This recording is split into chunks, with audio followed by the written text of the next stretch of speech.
Mesdames et messieurs, bonjour et bienvenue sur State of Mind, le podcast qui vous apporte de la paix à votre esprit. Nous avons tous déjà vécu ce moment précis où un événement vient nous frapper en pleine tête. Cela peut être une critique, une remarque injuste, une mauvaise nouvelle ou encore une contrariété due à notre vie professionnelle ou privée. Et très souvent, notre premier réflexe est d'agir immédiatement, à chaud, sans prendre le temps de réfléchir. On laisse nos émotions prendre le dessus. Et bien souvent, cela nous conduit à des paroles ou des actes que nous regrettons amèrement par la suite. Mais pourquoi on a cette tendance naturelle à réagir instantanément ? Eh bien, parce que nous sommes simplement des êtres humains. Nous sommes traversés par des émotions puissantes. La colère, la frustration, la peur et parfois même la tristesse. Ces émotions ont pour rôle de nous protéger. Mais elles peuvent aussi nous piéger. Elles nous poussent à vouloir répondre immédiatement. Comme si notre valeur ou notre équilibre intérieur dépendait de cette réaction.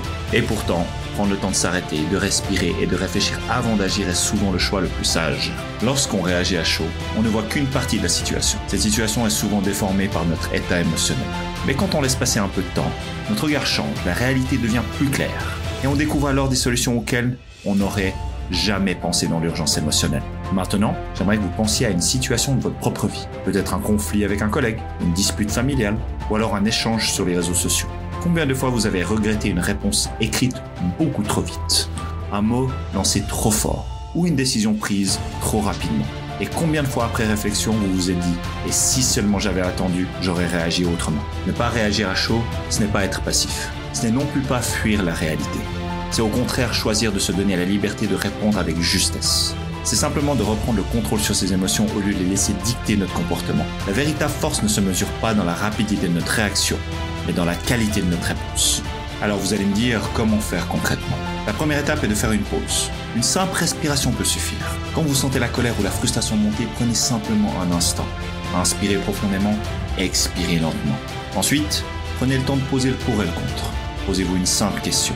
Si j'agis maintenant, qu'est-ce que je risque de perdre ? Et à l'inverse, si j'attends, qu'est-ce que je peux gagner ? Très souvent, on réalise que la patience ouvre des portes à des options plus intelligentes, plus équilibrées et surtout plus bénéfiques à long terme. Mais parfois, réfléchir seul ne suffit pas. Nos émotions peuvent brouiller notre jugement au point même qu'après réflexion, on reste prisonnier d'un seul point de vue.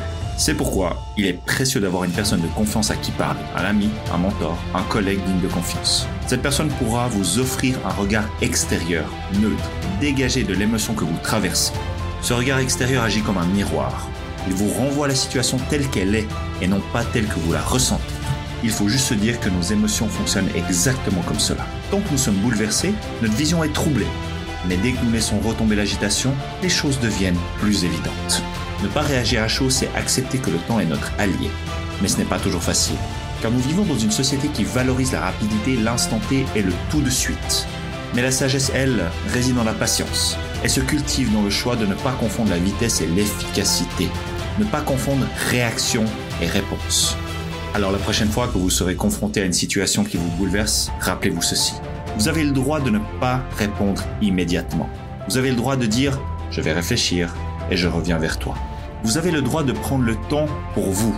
Et loin d'être une faiblesse, c'est une véritable marque de maturité et de force intérieure. En conclusion, on doit se souvenir que nos réactions façonnent notre image, nos relations et même parfois notre avenir.